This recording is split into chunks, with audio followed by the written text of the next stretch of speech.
Assalamu alaikum warahmatullahi wabarakatuh. Welcome to Abdullah Patel English High School and DIT Junior College. Let's start by our subject history. Today we are going to complete by our chapter number 3 exercise. I will be solving full exercise of the chapter and hence we will complete by the third chapter activities also. And in our next session, inshallah, I'm going to start by chapter number 4. So let's start by chapter number 3. I've already completed by the chapter explanation, India and European colonialism. Now let's start by the exercise. Question number 1A in your textbook is fill in the blanks. The correct alternative you have to select. So the very first one is Vasco da Gama was a seafarer from, four option has been given to you: Poland, England, France and Portugal. So the correct answer is Portugal. See, the red option is given. Yes, that is the correct answer. Second, the license was given by England to the East India Company to trade with the eastern countries by, again see, you are having four options: Sir George Ogden, Princess Braganza, Queen Elizabeth and Homer. So the correct option is Queen Elizabeth. Correct option is Queen Elizabeth. She has given the permission. The license was given by England to East India Company for trading with the eastern countries. Okay.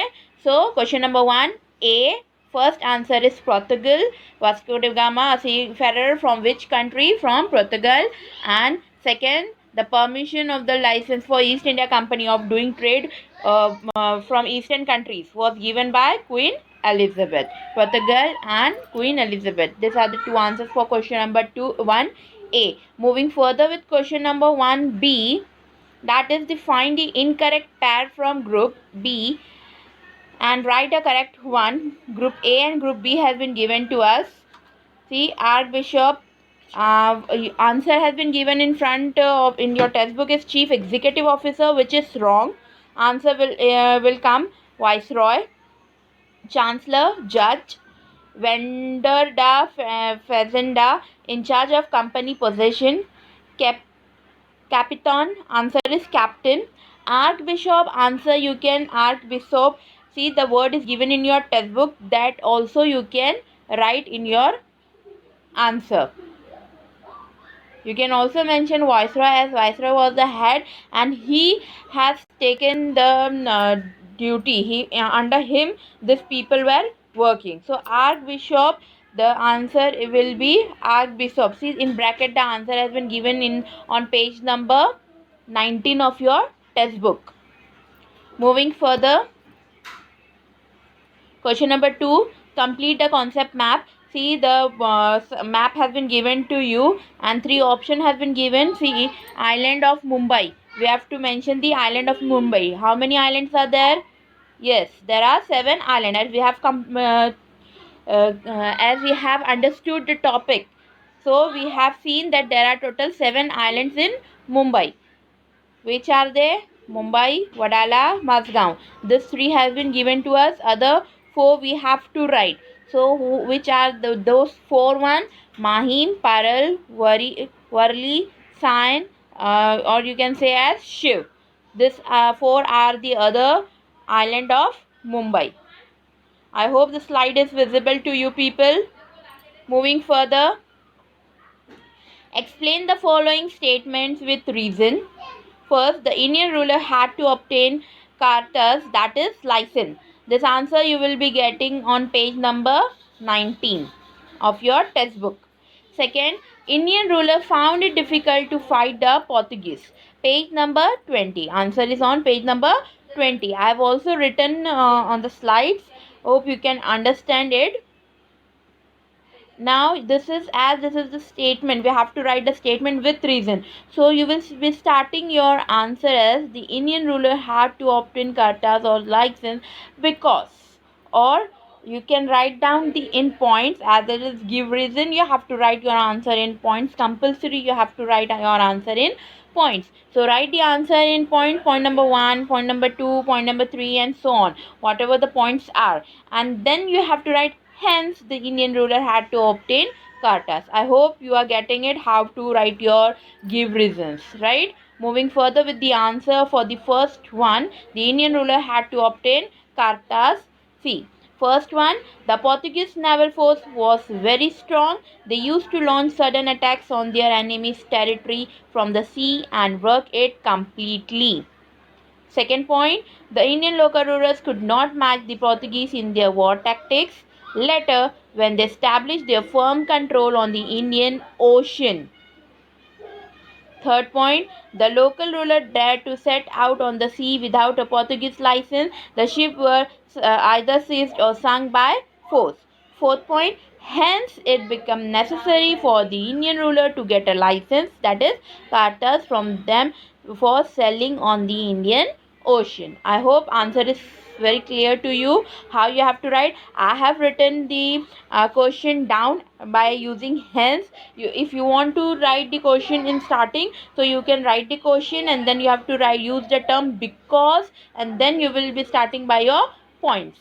Okay, now moving to the second question.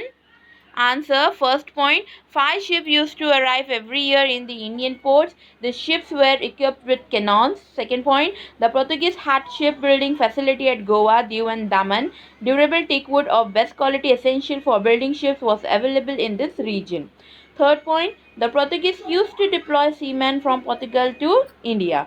Fourth point, in those times, Indian ruler did not maintain a naval force.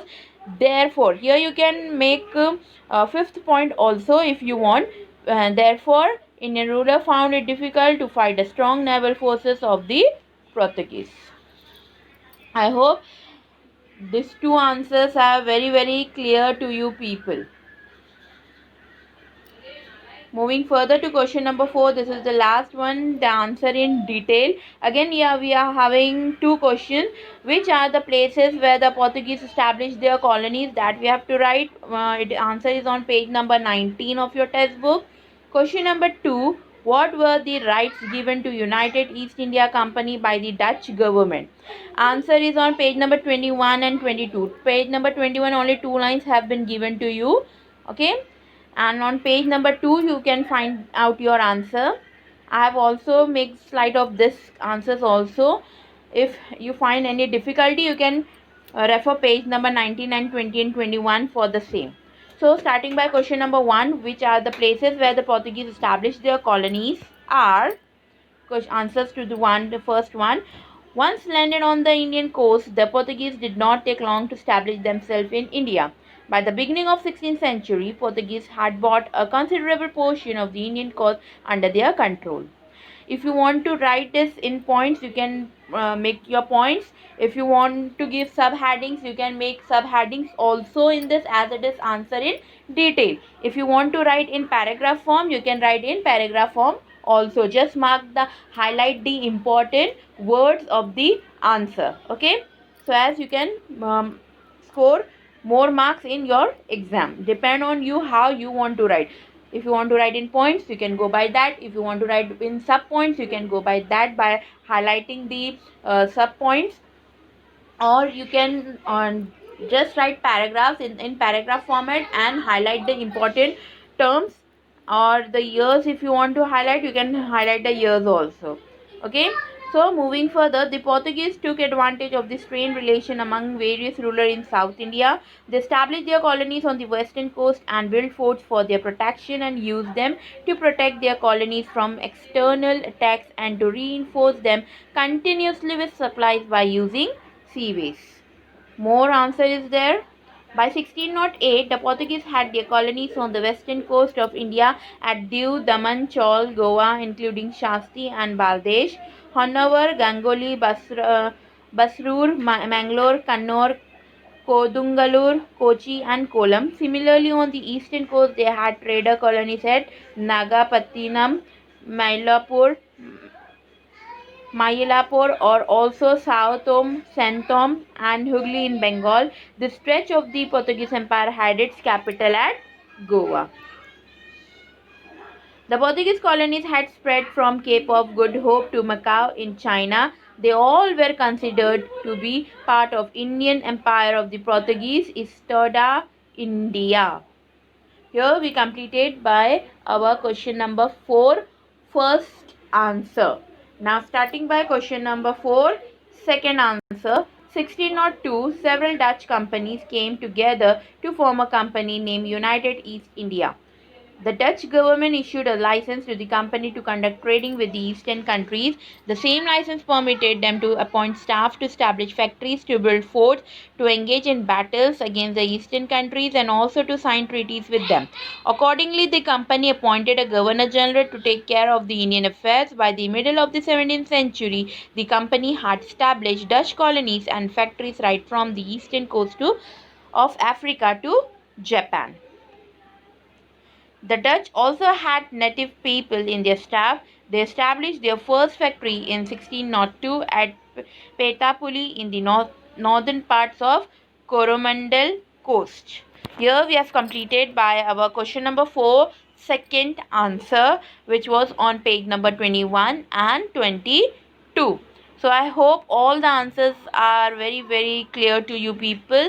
If there is any doubt, you can give me your suggestion what you want the improvement is. As in our earlier session of our solved exercise of chapter number 2, some answers were messed up. You people were not understanding, getting the marking, tick marking. In chapter number 2 I have given you tick marking of those answers, so that was not understandable by you people. So how you have asked your doubts, how you have clear your doubts. So here also you can directly go by that miss, we are not understanding it. I will be helping you. Okay, so thank you so much for listening the video. I hope you people are going to complete these things in your notebook. Till then, stay safe, stay at home. Inshallah, we will meet again in our next video by chapter number 4, that is of Maratha. Thank you so much.